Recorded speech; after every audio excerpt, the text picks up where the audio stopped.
All right, front flip. Similar to the back flip in the sense that this one is very basic for drills and its key components.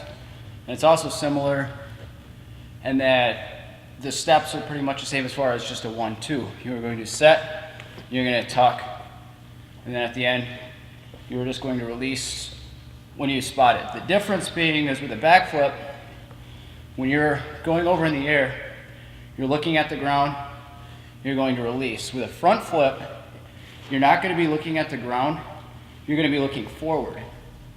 This one is a lot more timing sensitive to get right.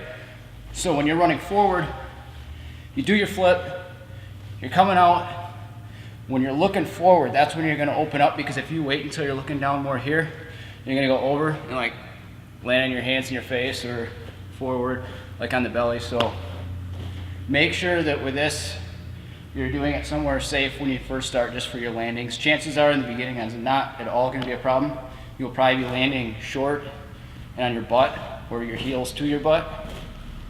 And the troubleshooting while reversed from the back flip is very similar, because now the problem that you're going to have is traveling forward instead of backwards. You do not want this move to be you running forward and you diving forward. Front flip, up, tuck, down. There will still be a little bit of forward travel just because you have that momentum going in. So you will travel forward a little bit, but the objective, minimize it. You want to mainly go up, as much up and as little forward as possible. You got more time in the air for your tuck. For this, you are typically going to get a running start. I would probably do 1 or 2 from the stand. Maybe I will in a minute, but my legs are kind of jello at this point, about 4 or 5 hours into an open gym. So I will just demonstrate one here. Going to run up, punch. Do not make a big step at the end. You do not want to run up and make this big colossal leap and then go, because you've lost your momentum. You want it to be much more subtle. Coming up, little balancer that kind of just puts the feet even. And then you're gonna set. So I'll show you a front flip, we'll break it down.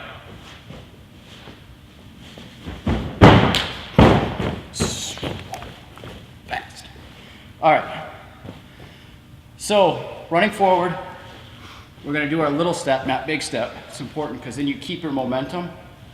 You're gonna take that up for your set, kind of like you're reaching up, and you're gonna try to grab onto like a basketball rim, up. And you're like right under it. You're not trying to go out, you're trying to go up. So you're gonna come here, you're gonna go up.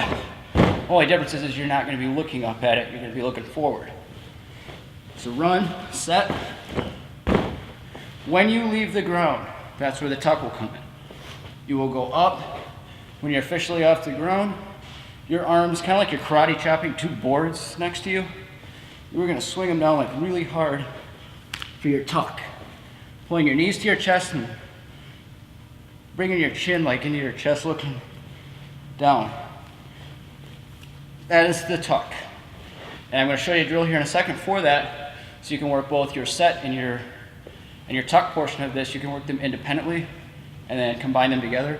One starting drill just on the floor for that would be when you're doing your somersault, which seems basic, but it's actually exactly what you're doing in the air.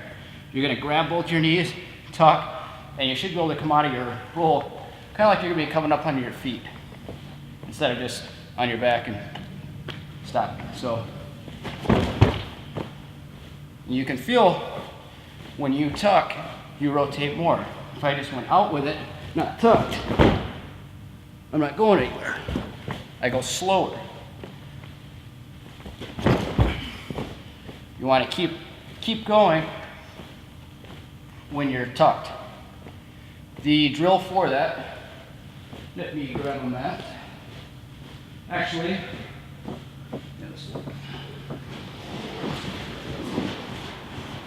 you want to get a mat. If you're at home, you don't have a gym, couch cushions, throw like a blanket over top of them.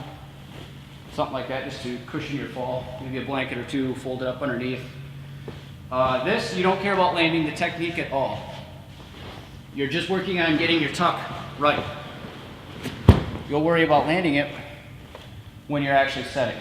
You might end up landing it like this, which is good, but you're going to be low. All you're doing, you're going to run up, and you're just going to tuck. Doesn't matter if you're landing your butt, your back, you're just doing a tuck off the ground.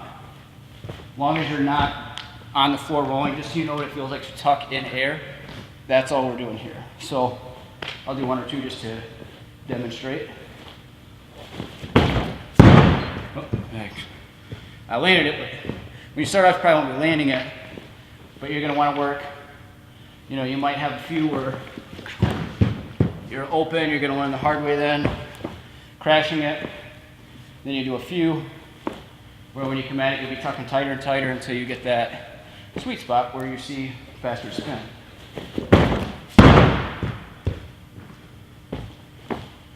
So that is the front flip. Set, looking forward. As soon as you left the ground, karate chop, pull. And when you were looking forward, when you're coming out of the flip looking forward, that's when you're going to open up. If you wait until you're over here, you are going to over-rotate. If you open early, I'll do one here. If you open early, you're going to land your butt or your heels and then fall to your butt. Very common when people are starting. Opened up early, no tuck, your rotation slow, you don't have time, you didn't get high. So that is the front flip. Work the tuck roll, do the one on the ground, do the one on a mat, couch cushions, whatever you got to do for padding. In air, just to make sure that you're tucking in air. And then of course, you know, the sets and combine them together. That is it for front flip.